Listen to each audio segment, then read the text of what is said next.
So, spine மெட்டாஸ்டேசிஸ்ல வந்து either nerve compression வரலாம், இல்லன்னா போன் ஃப்ராக்சர் வரலாம். 2த்துக்கும் எப்படி நீங்க ட்ரீட்மெண்ட் பண்ணுவீங்க?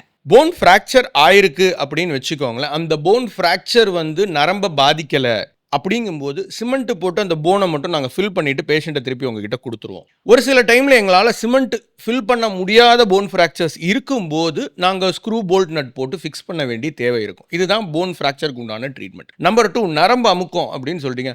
நரம்பு அமுக்கம் டிஸ்க்ல வந்தாலும் சரி, டிபில வந்தாலும் சரி, மெட்டாஸ்டேசிஸ்ல வந்தாலும் சரி, எதுல வந்தாலுமே நரம்பு அமுக்கத்தை எடுக்கிறது தான் முதல் வேலை. நரம்பு அமுங்க ஆரம்பிச்சோன்னே வலி கொடுக்கும். அதுவே ரொம்ப நாள் அமுங்கிட்டே இருந்துச்சுன்னு வச்சுருக்கோங்களேன், செயலிழந்துரும். ஒரு தடவை நரம்பு செயல் இழந்துருச்சுன்னா திரும்பி உயிரெலாம் வராது. அதனால் எவ்வளோ சீக்கிரம் அந்த அமுக்கத்தை எடுக்கணுமோ அதுதான் எங்களோட வேலையாக இருக்கும்.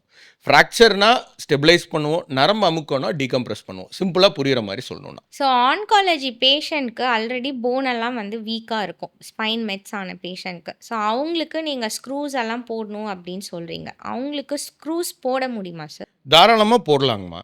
அதுக்கு வந்து ஸ்பெஷல் டைப்ஸ் ஆஃப் ஸ்க்ரூஸ் இருக்குது.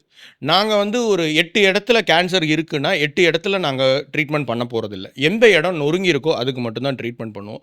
ஸோ எங்களோட லிமிட்டேஷன்ஸை ஜாஸ்தி பண்ணாமல் குறைச்சி போனாங்க. அடுத்தது வந்து special types of screws 2 type of screw இருக்குது. ஒன்று வந்து சிமெண்ட் ஆக்மெண்டட் ஸ்க்ரூன்னு சொல்லுவோம்.